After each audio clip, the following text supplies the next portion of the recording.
Okay, is it just me, or is that Batrider ban, like, seemingly out of nowhere? No, it's not just you. That really caught me by surprise as well.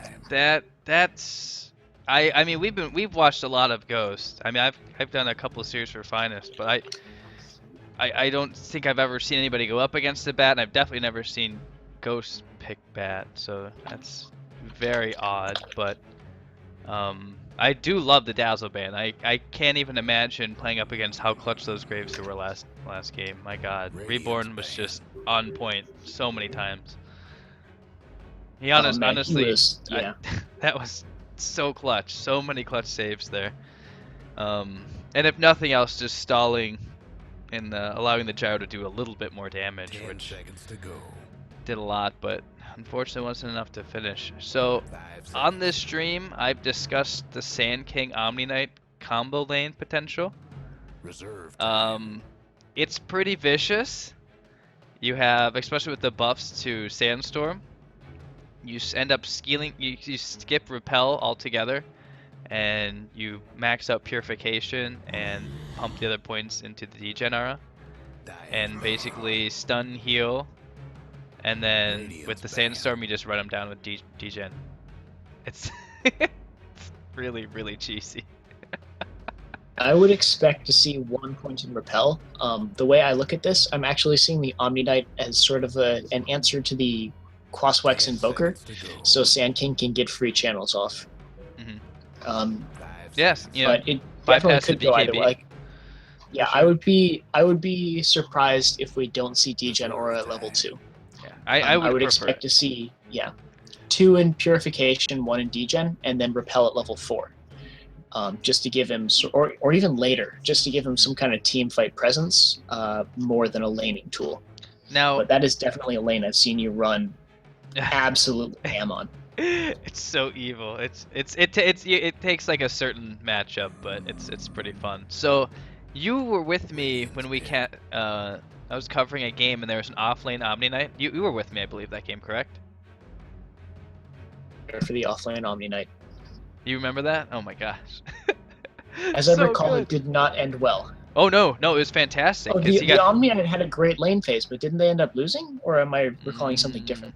No, they did. They did win. You're right. Yeah, I was about to say, They because did win. he had so much levels. I think he went up against like a Spectre or something and ended up just like beating everybody. They had to rotate people up there for him, and he was just dominating people. Yeah. So they were running a tri lane against the Omni Knight, and they just did not have the lane presence to stop an Omni Knight. Yeah. And he just walked up and he freaking healed and just blew them away.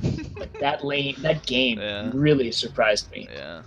What do you think of the Invoker SB Lion combo, at least in terms of like a nice little gank squad?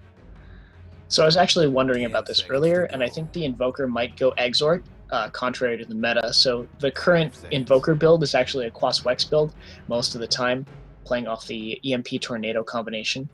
But with the Spirit Breaker, you have a lot of potential to set up Sunstrikes off of both his charge and his ultimate. Wish. Here's your girl Spectre. Sorry, go ahead. There we go. But I'm expecting to see an Exort Invoker this game, which makes me feel like the Omni Knight is not going to have as much if he goes for the repel, because the Invoker is not going to be throwing out the tornadoes that would be breaking Sand King's channel. So we'll see what build the Invoker goes and sort of who the Omni Knight focuses on protecting, whether it's the Sand King or whether it's someone else. Because between Lion and Spirit Breaker, they also have a lot of ways to disrupt the channel for Epicenter. I think I'm going to side with you on this one. I think Quas Exort's a lot more viable, and especially just because last game and from this draft, they're going to be lacking the right clicks again. So yeah, they're gonna want the damage.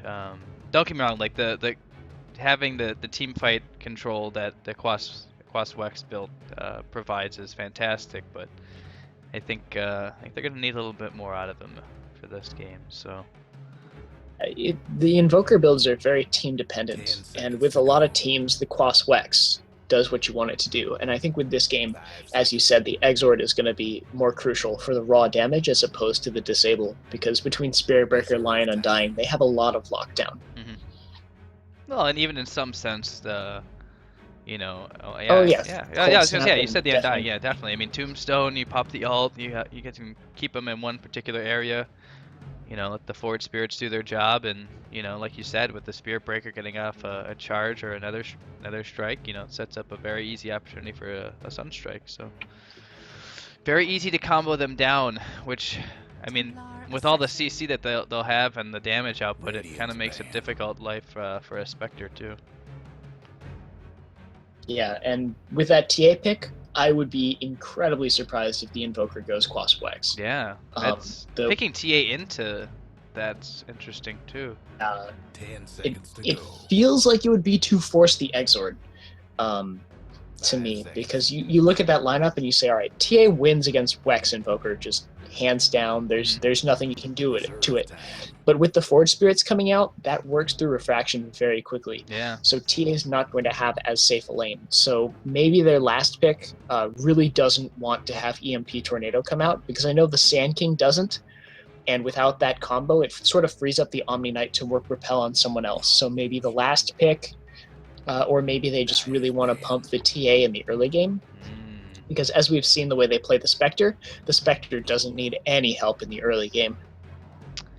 I like the last two bans from Ghostz. It's mostly the Void, actually, just because of, like you said, setting up for the Sunstrike. Clinks, Oh, there you go. wow. That's not something we see every day. I've seen it a few times, though. It's been very effective. Obviously, safe landing him, and I think in both games that I covered, he ended up opting to go for the Midas just to make sure that he gets those quick levels and scales considerably throughout the game. So, I mean, that's fantastic. I mean, between that and the rest of the lineup, I think it's great against the Spectre. I mean, even with Omni there to keep her upright, I still think Clinks will just tear through the Spectre. If they're on fairly even playing fields, or if the Clinks is even ahead. So. I have is whether or not Clinks is going to be able to, or the whole lineup in general is going to be able to hold up if this game goes late game like we saw the last game go. Spectre, to me, outscales the entire Finest.Gaming roster, so if I look at the teams as they are, I would say that Finest is playing against the clock. Ooh, wow. A lot of AoE coming out of Ghostz this game. Spectre, Sand King, and Phoenix all bringing really big teamfight ultimates. Alright, just if you had to flip a coin and pick a winner right now, who is it based on the draft? Like Ghostz. The last game was extended considerably longer than I thought it was going to be, despite Finest really controlling the early game. And looking at the way the teams played, I think that Ghostz can extend it again. And I would hope that in the late game, if both teams execute equally, I would expect Ghost's roster to be slightly stronger late. But Finest played an incredibly strong lane phase last time. There's no reason to expect that the Clinks won't get miles ahead, as the Gyrocopter did, and with the Clinks, he is even more prone to run away with the game off of ganks and pickoffs into pushing towers. So if the game ends early, I'm picking Finest. If it goes beyond 40 minutes, I think Ghostz have it. Okay, so just something to note, Ghostz actually lost one of their supports, so they had to pick up a stand-in. So No-Chill will be switching to mid, and the stand-in's going to be playing the carry Spectre. So just something to keep in the back of your head there for this game. So small rotation of player assignments. And actually, the drafter, he mentioned that earlier. I just forgot to mention it. I apologize. So couple stand-ins on both sides, so fairly even playing field here. So is this... That's an off-lane Undying, is it not? I would expect with the draft that the Undying would take the offlane. Okay. They might be rotating supports to help him out, just because Undying has a very strong kill potential in the offlane. But we'll see how they end up laning it. I think the Clink's fairly self-sufficient. And we're back. Which is a lot. I think a lot of pressure mid this time. Well, there's plenty of pressure mid last time. It was just between the two heroes. There wasn't enough for not too many rotations. Sorry, I phrased that wrong. I meant this is a solo offlane Undying. Because the Lion's here palling around with him, but I don't know if that'll actually... Okay, so they actually opt for Repel level 1 here. And Lion is just left to his own devices, and he's taken out in quick succession. And we'll have a pause. Standard. The repel level 1 makes a lot of sense against the Invoker, just because Cold Snap is such a strong level 1 ability, but you lose out on a lot of lane control, a lot of kill potential. I know you talked about how strong the Sand King Omni Knight can be, and without 2 points in Purification, you lose a lot of burst there. And so no matter which way you skill it, the Omni Knight has to start picking up a lot of faster experience than you'd normally put on him if they want to start finding kills with that duo. Now, maybe that's not the plan. Maybe they're planning on setting up the lanes in a slightly different way. Maybe they want to focus on more farming and delaying the game, which benefits their roster. But it's definitely something to look out for. You definitely lose out on a lot of ability to pick up fast kills without that Purification and the Degenera. Yeah, and that is the laning duo that they're opting for. Well, at least part of the trialing, because the Spectre is going to be up there eventually.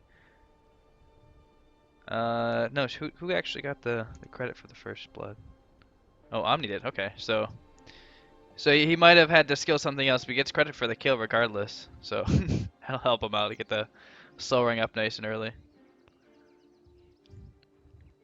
Brian, amongst your many reconnects and disconnects, apparently it's shout out time. Is there? You want to say hi to mom? I don't think my mom is watching, but thanks, Mom. I appreciate everything you did for me, all the opportunities you gave me. You know, good stuff. And Dad too. I know Dad doesn't get as much love as Mom sometimes, but a lot of props to both parents. We're a friendly channel here. We're a family-oriented channel. Speaking of which, we may say a potty mouth here and there, but deep down, we're all mama's boys, right? We love our families, etc., etc. We love everyone equally, Jews and Gentiles alike. See what you did there. All right, so okay, well we have some downtime, so let's go all time your favorite hero, like Dota 1, Dota 2 throughout, favorite hero regardless. To play or to watch. Give me both. All right, so I have my most games on Crystal Maiden because when I started out, my friends, I was really bad, and this was Warcraft 3. So my friends just told me, pick Crystal Maiden, even if you feed, you'll be giving us mana. So all-time games, I have the most on Crystal Maiden without a doubt. I love playing Invoker, but I have to say that the most rewarding character for me to play is Wisp, because the feeling of playing a great Wisp is great. Like, the saves, the clutch ults, just zipping all around the battlefield. But what got me most excited about Dota is watching Dendi play Rubik in TI2, playing Rubik mid against Invoker as a counter pick. The mid Rubik. And I saw him play it, and it blew my mind. I was like, that is so fantastic, watching him zip in and grab the Ravages off Tide, and watching the way he played it. So, favorite character to watch, definitely Dendi playing Rubik. We haven't seen it in years, but that's one of the things that kind of turned the corner for me on Dota, because before I was playing it like to hang out with my friend Eric more, because he was a good friend and that's the game he played. So I started playing it so I could spend more time with him. But then after watching Dendi play Rubik, I really fell in love with the game, and Rubik is still to this day one of my favorite characters to play. That explains your Rubik boner for sure. It does explain my Rubik boner. All right, so I know you're a big fan of Omni Knight, Dazzle, and Abaddon. I think Abaddon is in the lead for you, but in terms of watching people play, is there a specific character that you love seeing executed perfectly? Tiny, hands down, Tiny.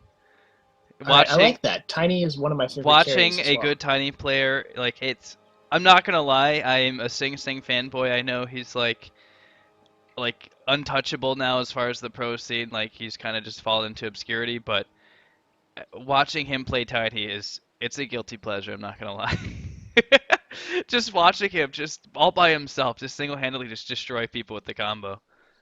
It's just absolutely unbelievable to watch. So amusing and entertaining. Especially back in Warcraft 3 when the Avalanche got bonus damage. Like, it was a different era, man. It was a different era. Well, not only that, but you didn't have to deal with Tiny's stupid puns because the mountain giant never talked.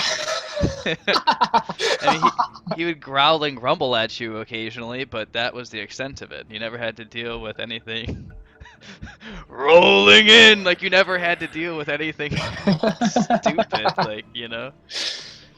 All right, I well, feel you. believe it or not, we actually do have a Dota game. So, Omni got the kill. We probably forgot. It's been a couple minutes, but Omni to get the Yes, initial Omni kill. picked up first blood. So that helps. And this isn't a great lane for Undying. Like, yeah, it's triple melee, so you would think, oh, decays galore, but I mean that's the He's gonna supports have a aren't tough the supports time. aren't gonna be in lane. I mean, Purification and Repel is going to make it hard for him to finish kills, but he could definitely harass people out of lane. yeah, and he's got the Mango Gaming is in full force here, so he can definitely actually quite a bit of harass going on the Phoenix here, but got the Icarus dive level 1, so no big deal here, really. Yeah, he also has a lot of regeneration, so although he's taking a lot Actually, of Lion hits, he's come. going to be there for a I while. thought Lion might have sat mid, but Lion's gonna join his buddy Undying up here just for some fun. I'm just surprised at that. I would have expected Lion to stay out of lane for a couple levels just to let Undying get at least Tombstone, if not to K2. Yeah. Yeah, you're not Oh! expected to get CS. What are you owing? What an Earth Spike. He hit all three with that Earth Spike. Omni, unfortunately, still level 1, so really only the Repel to work with, and Spectre's out of mana too, so this actually isn't going as well as they had hoped. Yeah, level 1 Burrow Strike is trash too, so Yeah. very interesting tri lane. I really hope that they're actually. See if they Well, can- we'll see which way they go, because the Sand Yeah. King for level 3, that's going to really dictate which way the lane goes. If he goes for a second point in Sandstorm, it's going to be a passive farming lane. They're going to let the Spectre fall behind a little bit, and we've seen them make that decision before and still win. Given some of the early game items the Spectre tends to build. If he goes Burrow Strike 2, they're going to contest the lane. They're going to try to win the lane outright in the lane phase. So level 3 on Sand King, watch for that skill. Aye aye, Captain. Well, yeah, and there's really not much that they can do with level 1 Burrow Strike. Like, yeah, in theory, it's a really solid tri lane. Shit. No Spirit way. Breaker There's no ran way. Right past. There's no way. Oh, he's going to cancel, but he ran right past TA mid. I don't think he is, my friend. Oh my They lord. popped a Tombstone. Oh, This Tombstone. is just so much aggression here, and This is going to be a Lion joke. obviously Earth Spike to no avail. Just stuns the creeps, and actually finally level 2 on the Omni Knight. And Lion actually is going to make it out. Charge is now available, and it's going to keep him. He's going to be safe for a little bit longer with the Repel. Oh, actually get the last right click. Invoker, huge Sunstrike here. I think, does he have a decay? Yes, he Undying does. it.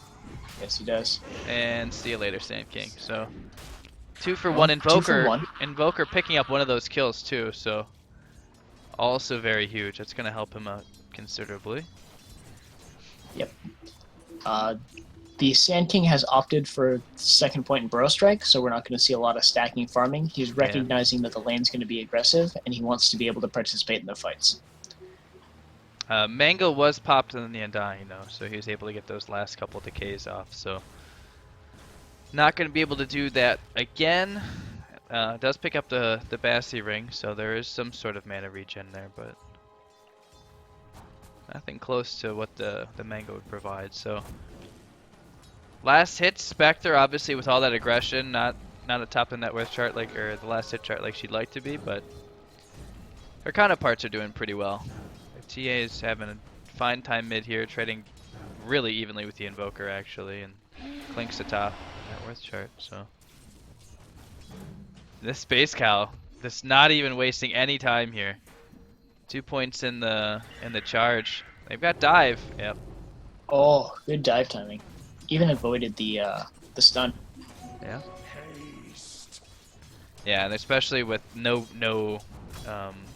regen over time, just the immediate salves. Okay, okay. Invoker rotates in, and so much early damage coming from those forward spirits. He's got haste. You're dead, pal. That sucks. You got the Okay, so you got the God Rune. the Invoker's not going pure Quas Exort, which is common to get the fast forward spirits. He's actually put a point in Quas and Wex, and is maxing Exort. So this is going to be a very Sunstrike focused Invoker. So watch for a lot of ganks and watch for the Spirit Breaker to be super active about the map, even more so than normal.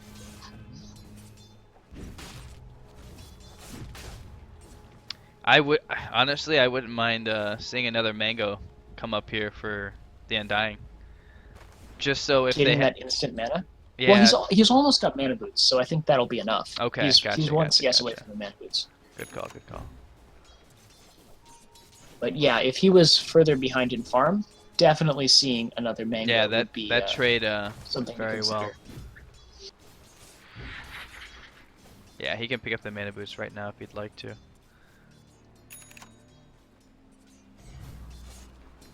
Alright, so they have the level 2 Burrow Strike, level 2 Impurification, so Spectre Sure. at level And 5, so they're doing alright. still stacking, so he will be looking for a Blink Dagger at some point, but not yet. And they might actually try to force out They another could go in dive here. right now with the Purification down. That should be a tombstone. Yep, he heard you. Oh yeah, Omni has no mana, no points in the degen. Oh, they were a little bit late though. It should have gone down Yeah. as soon as it. And went now off, and that's a going to very be dead Undying. it's a very precarious situation to be in, but once you're in, right? Yeah, He with really has no Undying and there's no other option really. Got a charge coming out. He was hiding out with HYHY in the trees. And oh my gosh, so much damage from the Clinks. Phoenix walks away with 17 HP. Oh my gosh. Wow. What's happening to Dyer's bottom tower? also last game the lane phase was going against Ghosts, and actually we don't have No Chill playing the Spectre. Yeah, I I mentioned did not that. notice this before. I said that as soon But as they yeah. came out. The stand-in, they lost Yeah. one of the players, had to go to work, I believe. So No Chill switched over to the mid. So the stand-in's playing the carry. So we won't. That's actually more notable because it's Spectre, because we've seen No Chill play Spectre. That's why I brought so it up. well. Yes, sir. So we'll see a TP rotation coming in mid-line, trying to make sure his Invoker's okay. Be just fine. Nice little Going for bash duels. just for fun. The Invoker? Yes, he is. Okay. As the premier Invoker player in this stream, what do you think about that? I think it's very effective. Usually on Invoker, you'll pick up one intermediate item, and it'll either be Yule's or it'll be Force Staff.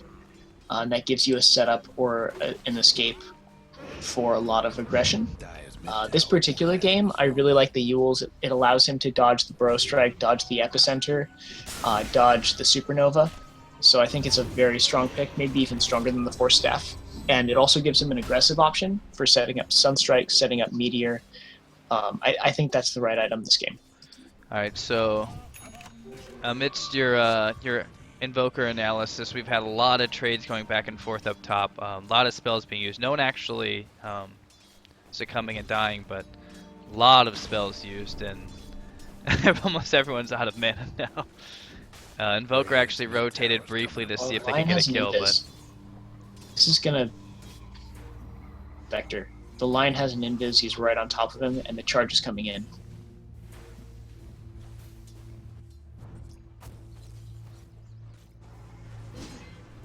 yeah, Magic Immunity is gonna keep him a-okay, and actually, nope, not enough gold, or not enough gold, not enough mana here for Purify. But yeah, they can just run him down, and actually even, wow, Oh, No Chill good and TP. the Phoenix are here, so they're gonna take out two, but they're all so low, and there's no heals on board. Omni-Knight goes down. Nice Earth Strike, but here we go. Mango popped, and you're under Tower Homes. Oh, he's dead. Fairy Fire trying to stave off, but he's not gonna make it. Lion's trapped actually too by the creeps and No Chill, so that's actually 3 kills in that engagement for the TA. Clinks is here, and a charge is coming in, but Clinks is so low. Pops the Mango. Wow, gets its early death pact off. My God. And they're gonna have the egg, and they're gonna wish they had one more person to hit it, but Clinks is already long gone. They'll still get it anyway. The Undying and Spear Picker right clicks, man. Too strong. Wow. That went on, like, Ghostz won that, and then they stayed just a little bit too long with those short respawns. And Finest came back, and I think they came out of that a little bit ahead with the Spectre going down.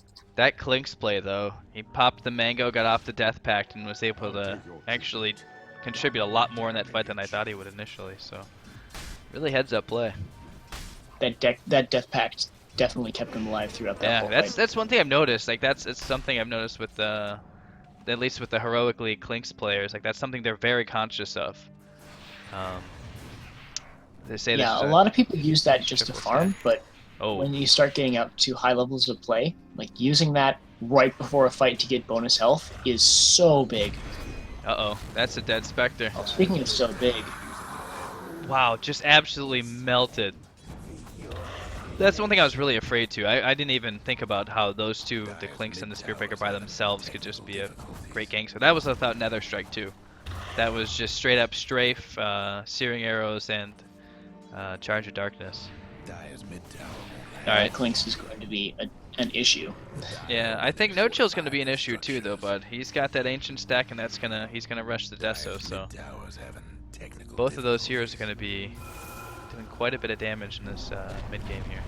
Hope the Dire weren't partial to that mid tower. Yeah, I think they're really going to be pushing the pace, and it's going to depend on team fights versus pickoffs. Clink's getting 2 kills back to back here. Speaking of kills, Oh my god. in the mid lane, That might be 2. Do we TA have is another gonna run down trap? that Invoker too. Oh, Tombstone. Oh, nope, not quite. And actually, an egg, they really want to kill that Invoker one more time. He's so close. Yeah, he'll actually tick out too. That range, Got man. a Fire Spirit off, and then also the supernova damage was just enough between the two dots. That's one thing like we mentioned. I mean, Ghostz have definitely the superior team fight overall, I think. No question. I mean, we haven't even, Epi is not even online yet, and these team fights are already pretty going.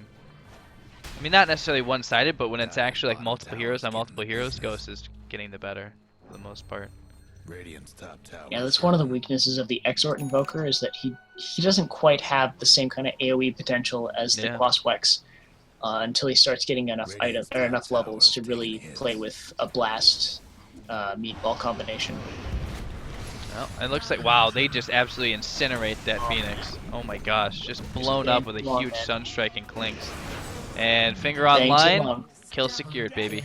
3 down in just a matter of seconds here. So just more hyping up the team fight for Ghostz. Foot, meat, mouth. Delicious. What Ghostz is doing, and we've seen them do this twice in this game already, is they're just staying a little bit past their welcome. And so... We're gonna do it again. The gang squad. Not quite. Oh, no detection. There you go. There's your meatball timing, blast. There's your meatball Perfect timing.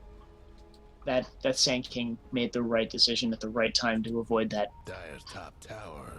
You know the drill. Invoker's on cooldown for 8 seconds. And they see the purification used, and they just want to go in, but Sand King's still there. And okay, so they're gonna pop the Omni ult. And yeah. Wow, okay, so Spectre Haunt goes out, and the Undying Tombstone. They really want to go after this kill. They're able to secure it, but everyone's really out of position. The Omni has nothing left at this point. Yule's used on the Spectre, and she's all by her lonesome. Her team's around her, but not really in any position to fight here. Got another Burrow Strike online. Great Deafening Blast. Able to zone out everybody. Oh my gosh, a huge egg in front of everybody! That range! Undying goes down. Huge turnaround there for Ghostz. Every time I watch Ghostz, I'm more and more impressed with No Chill. That dodge on the Deafening Blast was really well done. Yeah. That was a huge egg too. My gosh. Literally turned the entire team fight around. Meanwhile, Clink's doing Clink's things. That's something that's not going to change. And he's rushing at Deso too. He's about 150 away, so he's going to be massive. That Clinks is going to determine the mid game. Yeah, Spectre went for the early fight build, but man, I mean, she still just gets exploded. Yeah, we'll see if she goes after a drums. No, she has drums. Or if he goes... She has drums. Sorry, I mean an urn. My bad. They already have an urn on the Phoenix, so it'd strictly be for so stats, probably really. Not gonna Yeah. All right, so it's probably going to be straight into Radiance here, so not as much early game commitment as we've seen previously out of the Spectre. Yeah. But still, Oh, Sunstrike. Actually bashes him into the Sunstrike. Oh my gosh, 17% here. Oh my god. Tell me you saw that. oh yes, I saw that. Oh, The strike Clinks. right Can into you the just first watch hit back. Clinks for me? Because he's just blowing people up. The Deso's finished. He's got the medallion as well. He's just absolutely exploding supports. And the Spectre. Oh yeah, I saw that. I said that in the draft phase that if the Clinks gets ahead, he's gonna punish Oh this yeah. team. And because- see now the Spectre, the Radiance is never going to be a reality. Because they're both on, like Spectre, she stands no chance. The Clinks by himself. He's godlike already at 15 minutes in. Yeah. The real difficulty for Ghostz is going to be surviving the next 20 minutes. And if they can make it through the next 20 minutes by forcing the Clinks to play with the rest of the team, then they're going to be fine, right? Because the Clinks is not going to be able to find solo pickoffs. But if he's able to find those kills, and so far he has, Ghostz is going to be in a world of hurt. Well, they're trying to push right here and try to make a little more space, trying to give a chance at least for the Spectre to come back. A huge combination from the Invoker, my god. Spectre can actually ultimate in 2 seconds when she revives here. She's going to opt to, and she's going to get the fight. Their line just blowing up the Sand King here, but he's going to go down. Spectre picking up a kill there on the back end, a couple assists here, and they're actually going to get a almost, yeah, full team wipe. Wow. Wow, that was... For one. Invoker hit an amazing EMP tornado, and the Sand King came in at exactly the same time. There was just so much burst damage from both teams, and in the end, the Guardian Angel really changed the team fight. Did you say EMP Tornado? Sorry, I meant Deafening Blast and Yeah. Meteor. Either way, Wrong yeah. combination. It looked so fantastic, but I mean that the second that the Phoenix and the Spectre, well, the Spectre revived and was able to ult in and picked up, I think, 2 kills. Yeah, 2 kills on the back of that, so that's gonna help quite a bit. So she's sitting at 2K right now, so that's pretty huge. Not the best Radiance timing, but considering how much fighting's been going on, Yeah. I think it's not too terrible. No. This game has been playing out pretty much exactly as we called the draft. The momentum characters are really far ahead right now, the TA and the Clinks. Oh jeez. They get a nice sentry down, so they see the Clinks, they know he's there. They're gonna need maybe, yeah, one more hero there. They got the urn on him. Pop the dust. He's so low. They gotta get this kill. Okay, yeah, he's They're done. gonna get now. him. Spectre's got him. Yeah, there's so 3 kills in quick succession here for the Spectre. So all of a sudden, you know, I'm talking about how the Radiance is never gonna happen, and now 2,500 gold later, it's ready to rock. I think even more important than the Radiance coming up for the Spectre is that the Clinks has died so many times in quick succession. He hasn't been able to find the kills, he hasn't been able to find the farm, and he was so far ahead. But now he's huge starting to goals. fall back down to earth. And I think if Ghostz can get, you know, one more kill or at least delay him from picking up another kill in the next 5 or so minutes, they're really going to have a strong bid for moving to the late game. Well, and you know, the Clinks was doing work, but at the same time, like, No Chill just hasn't died. Oh Like, yeah, it's- he's such a good player. He's Like, massive I at this know I've- point. He's got yeah. Blink, he's got Deso, and 2,400 gold. And is this, yeah, this is solo Roche. Why not? Why not? Might need a little bit of help here, though. No, actually, it'd be fine with Refraction, so. I've Wow, talked already a level lot about his 14 already, Spectre play. Jesus. Yeah, I know I've talked a lot about his Spectre play, but in general, he's just a very strong player, and it's really a joy to watch him play because he seems to have that ability, that star power to take over any game he's in. So, call me a fan, but he's really enjoyable to watch. Brian, you're allowed to put on your fanboy hat from every once in a while, it's okay. From time to time. Yeah, so early Aegis here on the TA, and yikes. I mean, it's great that Line has the Blink Dagger now, but he's going to have to pick and choose his Hex targets now. And okay, so they got the Aegis, and they're going to push this advantage. He's got his Blink on, he can go right in. Line also the Blink, so he's just going to get out of there, but they can definitely run down this Undying if they want to. Mech's already finished, and they're just going to use it. Unfortunately, Spearbreaker can't get off the Nether Strike because of that amazing cast point. Right? Well, here's where the Omni Knight really comes into play. Since the Invoker didn't go cross-Wex, the Omni Knight has a purification or a repel that he can put on whomever he wants. And because because of that basically free-floating BKB, the TA hasn't had to go BKB early game despite the number of stuns on Finest's roster. Yeah. So the TA is effectively another item up, right? They have the Deso, they have the Blink, and they have the best parts of BKB all online. And that's actually a relic for the Spectre as well, so. Dyer's courier didn't make it. Ooh. I'm not sure how that courier got killed. Very odd, because she walked up and picked up the relic. It's very Yeah, strange. Clinks ended up picking it off with his invisibility. Actually, I apologize. I gotta grab the door real quick. I have someone, so if you could just take over for a couple seconds. I apologize, guys. No worries. I got you. And yeah, they're going in. Balls to the wall. TA bringing out so much damage to that Desolator. Invoker has used himself, but I think that's just delaying the inevitable. And TA able to pick up the kill. And yeah, that's going to be a very, very soon relic for Spectre. Only a couple hundred gold off from that. And it looks like they're going to be pushing for this tier 2 tower. They probably will pick it up. I don't think buybacks will be used this early in the game. But it is possible that between the Clinks and the Spirit Breaker, with some good charge timing, they could hold this tower. Just looking for anyone low health. He does have Death Pact available, and he is actually visible. A little bit of a timing miscue there, and the Clinks may go down because of that. Oh, what a charge. Spirit Breaker comes in, the Lion spawns at just the right time, and what a turnaround. TA actually loses the Aegis, has the Aegis, blinks out just in the nick of time, but has been dusted, so no meld saves there. The Lion very low on mana, actually out of mana, and will go down here. Already. Jeez. That's egg time. Egg time, baby. Wow. Oh yeah, no Fantastic. kidding, egg time, and the epicenter too. That was, wow. So Ghostz overextends a little bit on the tier 2 tower push. Clinks comes in, picks off a kill on the Omni Knight, but then the rest of Ghostz just have the ultimates come up at exactly the same time, despite Finest spawning, at a very optimal timing to defend that. God. And it ended up going even further south than they could have imagined. I picked a really good time to come back. I do apologize about that again, guys. So TA actually has a crit stick at the ready. TA here. is massive. At the ready, if she would like to pick that up. Radiance is complete. An insane lead here for Ghostz. Yeah. A draft that we're not too familiar with. At least I'm not. Heroes that they're definitely comfortable with, but just the assimilation of them, and I'm absolutely just blown away here. I mean, I know the score doesn't do the game justice for the lead that they've kind of accumulated here.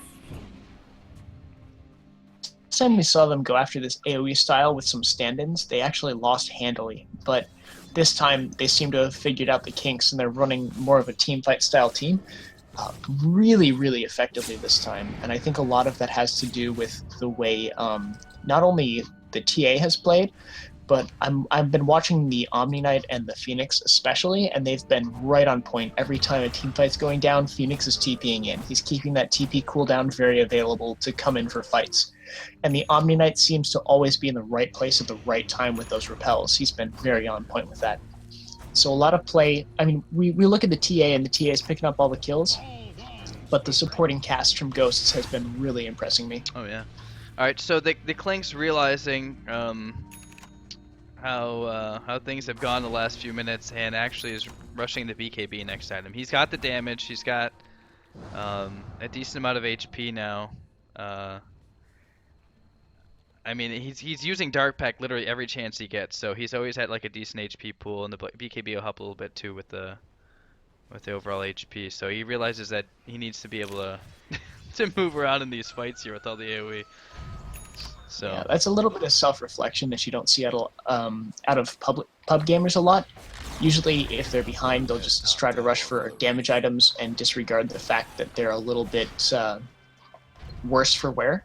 But in a scene like this, where you're playing in a competitive environment, the Clinks picking up that defensive item shows a lot of forethought, a lot of willingness to reanalyze how the game's going, and a lot of forward thinking. I think the BKB is definitely the best item he could go at this juncture. Yeah, well, especially since, I mean, the team that Finest.Gaming drafted, I mean, for the first, I'd say for damn near the entire laning phase, they were able to play how they really wanted to.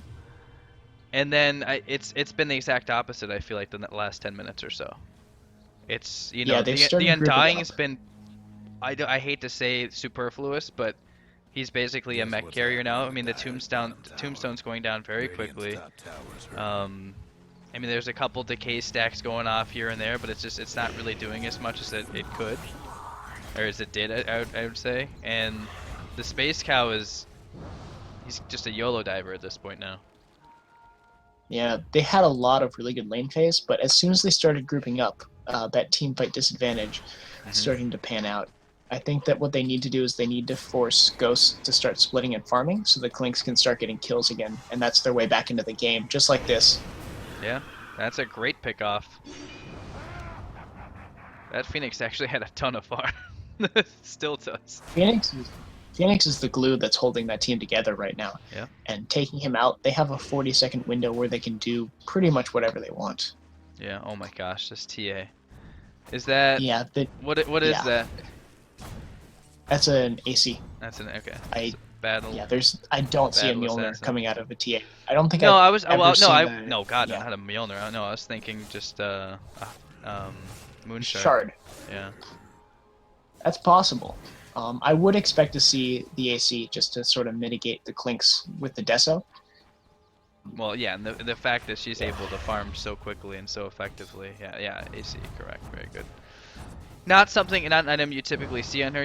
It's mostly glass cannon, and I mean, Yeah. she's feeling no pain, so there's BKB is not even a thought at this point. So Again, the There's a- Exort Invoker. Lots of damage, less CC. Yep. Well, they made that decision quite early. Dominating. Spectre. The little chuckle. I don't know, man. It's been a rough few minutes here. What do you think they got to do? Oh my God! Look at these graphs. Look at these. They've graphs. really got to slow the game down. I mean, I know it's counterintuitive for a team that's running early game, but you need to slow the game down. You need to make them split up and farm. You need to find a way for Ghosts not to be stacked on top of each other so the Clinks can start making these pickoffs. And so they need to be utilizing what little wave clear they have as best as they can. And then after that, those supports need to start getting wards up. And so that's going to be really difficult for the supports to move deep in the jungle, but they need to be moving contrary to the team. So Ghostz has been on top of each other, and right now you can see they're all sort of in the bottom half of the jungle area. Well, that means that the top part of the jungle, completely undefended. We have some interesting drawing bugs going on. But that means that they can go in there, they can get aggressive wards up. And so if they can defend one of these pushes, when Ghostz decides to split, they're going to be able to look for pickoffs with Clinks. But I don't know if they can defend these pushes. Well, I don't know if you saw my ping, but TA's had a gem for the better part of the last few minutes here. So AC and gem, Yeah. I mean, she single-handedly is ready to combat the Clinks. The entire team. Well, I mean, yeah. In theory, yes. But specifically itemized for the Clinks. So much damage. The Clinks just has to get back into the lead by picking off the Omni Knight, by picking off the Sand King, looking for those support kills that can be easily managed. TA is going to be a hard nut to crack. Well, and Sand King's gonna have the Aether Lens done here very shortly as well. Alright, this is the play that they want to go for. TA obviously sees Alright. it, but with two heroes here, They might get her. Yeah, Oh, they're Spectre's gonna get coming her. in though. Wow. Yeah, wow, that's a huge. Oh, it goes to the Clinks as well. Huge kill, and they get the gem on deck too. That is the play out. That is the pick out they needed, by far. That was the Yeah. play. Oh, wow. That's Diffusal huge for too. Clinks. That's huge too. That is Huh, huge so as well. What do you think of this item for the That's Clinks? oh, that's How do just you for think it's Omni. gonna go? That's just for Omni ult. That's for Omni ult. 100%. Oh, for the alt. I didn't realize. I thought that had to be a hard dispel. That's what Diffusal is. It's the hardest to spell in the game. Yeah, No, it Diffusal's, purges off the it takes it off. Yeah. Guardian, yeah, Guardian Angel. That's I've personally I typically don't play a hero that is capable of having that. But one time I think it was earlier this week. A lot of it's not. I mean, I feel like it's fairly common knowledge, but it just in practice it just doesn't happen too often. But I actually had PL and I went Diffusal first item and just destroyed their Omni Knight and their carry too. It's a huge I pickup. was It's a huge that is a pickup. big item. I was expecting to see maybe an orchid, but wow. Yeah. Ooh. The pickups he's going for, I don't know that he necessarily needs it. And okay, so they're just committing everything on the Spectre here. They got 2 ultimates, they got the finger, they got the Nether Strike, but that means the egg's just going to town. Unfortunately, Phoenix everyone's and out of the Chase area. still all very low. Everyone's out of the area here. Yeah, they're fairly low, and TA is ready to go here. Doing so much damage, trying to charge, trying to find a target. Unable to, but Klink's getting 2 kills. 3. Yep, bye-bye Omni. Yeah, he's massive, but TA Yeah, gets... the TA's going to be able to chase now. Well, I mean, she did give up, what was it, like 1,100 gold there when she died, so gets a little bit of it back. Maybe one more. Invoker's really got no way out of here, does he? He's got the No, he's got a Ghost Scepter. Oh. Oh my god. Just in time. Oh my gosh. Last second. That's going to be another Roche. Yeah. She can do that by herself. No problem. It's like watching an egg scepter tiny with an AC just tear down a Rax or a tower. It just goes down so quick. Towers getting beat down. It looked like Ghostz was going to run away with this, but a couple really key kills out of America's Finest, and they're right back in it. This is the exact reverse of what we saw in the first game, with America's Finest coming out in the early game with the lead. This time, Ghostz seemed like they were ahead for a significant portion of the game, and America's Finest coming in with the kind of the comeback. So we'll see if this game ends the same way with the Finest taking the lead, or if Ghostz is able to hold on and pick up the win. This game's about 1,400 gold from being decided for Ghostz, I think. I'm making a not so bold prediction here. There's a particular item that's going to be finished on an Omni Night that will pretty much change everything if he's able to survive. Let me preface that. If the Klinkz doesn't absolutely destroy him. Which I think that would probably be the best function of the Orchid, is just to go in, silence the Omni, and take him out immediately. That's kind of what I was thinking. It gives him the ability to kill the Phoenix, the Omni, and the Sand King without any repercussions, and even the Spectre to a point, because Spectre can't haunt out. Yeah, the only thing really is that he's just so, the team is depending on him so much to do just a ton of things in fights. So, I mean, now, I mean, he's already used half his diffusal charges already. I mean, he has so much he has to do in these team fights. So, this reminds me of the last game's draft for Ghostz, actually, where they had the Ember and the Storm Spirit, and those 2 characters were the damage. They had 3 supports and 2 cores that game. This game, it feels very similar, with the Undying sort of being that extra support. So we're seeing a lot of the onus being placed on the Invoker and the Klinkz. Well, the Invoker didn't have a great early phase. He had an okay one, but he definitely got ganked a few times. He had a hard time in lane, and he hasn't found as many kills as the Klinkz. So the Klinkz is really shouldering the brunt of the blow, similar to the Ember Spirit last time. And we'll see if he's able to stand up to that same kind of withering barrage that Ghostz appears to be putting on this time. Deal with this. Now deal with this. Now deal with this.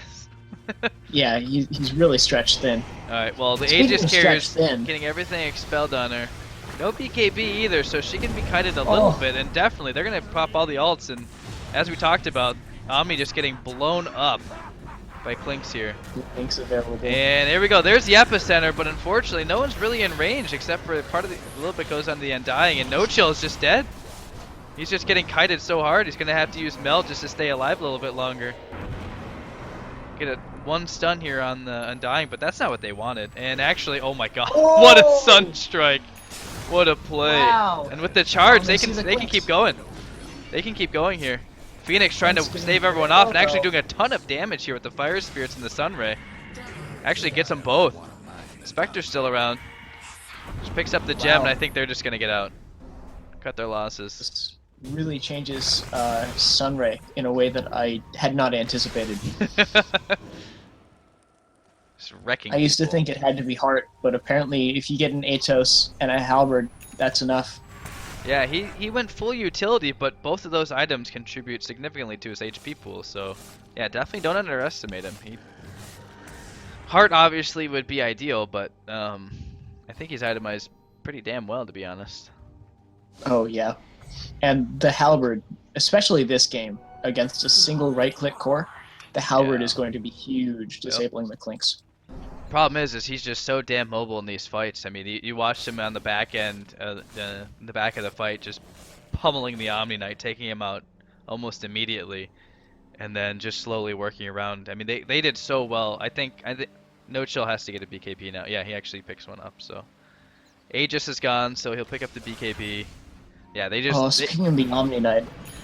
All right, so that Scepter might not be a little bit further away than we thought.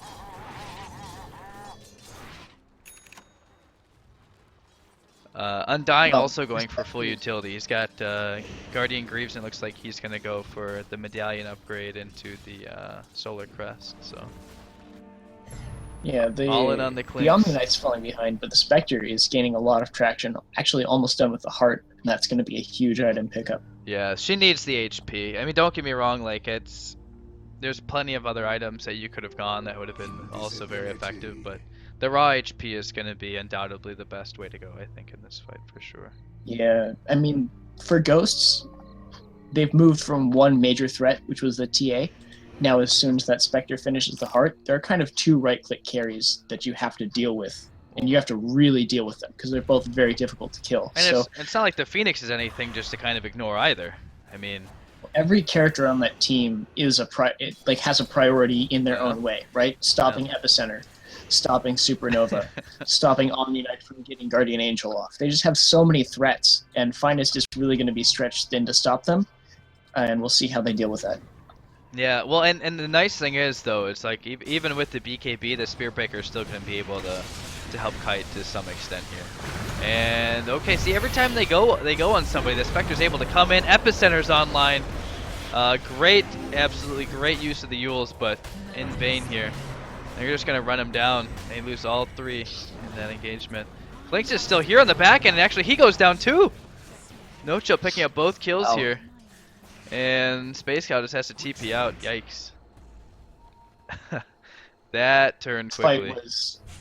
That was really a display of the AoE potential that Ghostz is packing in this lineup. Well, and the fact that the heroes can just assemble so quickly too. You know, that was great initial CC with the TA, but she's not necessarily squishy, and once that BKB went off, she was just able just to tear shit up, so. Yeah, and the engagement was right on the tower, so the TP ins were buybacks right are coming out. Clinks does not have one. He upgraded the diffusal, and he does not have buyback now. So they're gonna have to stall out. But I mean, she's like a siege tank at this point. Yeah, just keep the repel on her. EMP is not really gonna do much at all. BKB will be back online for in 10 seconds too. I have to get the Sand King in there for help, and poor Lion just gets stunned and three-shotted here. Ghost Scepter is probably like the best pickup for the Invoker, I swear to God. Oh yeah. He's made a lot of use out of it. He's gotten a couple clutch TPs on him. Clink's not having buyback, it actually cost them a Rax, unfortunately. Upgrade. 2 Rax maybe. He's up now, but can they hold without the Lion? Well, I mean, everything's on. I mean, they don't have the Epi, but Phoenix Egg's still here. Actually, no, it's not up for another 5 seconds here. So she'll pop the BKB and try to do as much damage. Takes out the Tombstone, tries to finish off the Rax, but I mean, they're just wiping out the team. The Spectre's just destroying people here, and that's 2 lanes, man. I don't think you come back from that. Soon. We'll see. That's a tap out. That's a GG. There you go. There's your Scepter. Scepters galore. Scepters for all the supports. I'm waiting for Oprah here. You get a Scepter, and you get a Scepter. Try to Sunstrike, but it makes my heart glad. He's tanky. What, they did an Oprah? Did an Oprah a bit? Yeah, this is a valiant effort, but in vain here. Yeah, they called it GG, so. I know that the game ended kind of in a one-sided fashion, but through the early game and through the mid-game, we had another very close game, and I really hope these teams meet up again. I know that I say that a couple times throughout all the series we cast, but I really hope to see these teams play in a longer series, because the way both of those games ended up going was so close, and there were just these little things that ended up breaking the game open that could have gone either way. if there had been slightly different plays. So great games out of both teams. I'm really excited to see them match up in the future. I had a blast casting this series. Yeah, well, and once again we see why Ghost is just continuing to reaffirm that they're one of the best teams in the Heroic League. So I wish I had more information to go off of here, but I think for like by and large, as far as the Heroic League's concerned, I think this is the last week of regular play for most teams. There's some teams that actually dropped out mid-season, some that were added to replace. So we've had some division shuffling, so there might be one more week just so teams can catch up in terms of like total points overall, total wins. So not exactly sure how the playoff format works, but you can damn well guarantee Ghost is going to be there as they get another sweep this week. Definitely hard earned. Finest.Gaming played absolutely fantastic. That game one especially. I mean, really taking it to the brink, man. That was an exciting game, long game. So in terms of games I've cast, that might actually rate as my favorite. I know I've talked about the video game in the first week was incredible. Yeah. The comeback they mounted against Ghostz, but that 50-minute game, both teams right down to the wire had a chance to win that game. That was just it was right to the brink. Everyone pushed their heroes to the limit. There was not a single player who played poorly in that first game, and not in this game either. But that first game was just it was beauty, right? It was everything you hope in a Dota game where everything goes close and there are team fights going back and forth and just a real struggle. So that was definitely a pleasure to watch. No kidding. Well, we can expect much more of this. Whether we have a week 6, whether we have playoffs, I don't know. AD2L doesn't really know. We're just kind of here going with the flow and enjoying good Dota, right, Brian? We're just the observers. We just watch. We observe. Hey, man, however it goes down, I hope to be here next week. I would be honored to have you, sir. I would be honored to have you. So that's it for tonight. I have another series. I have Wards and Bay.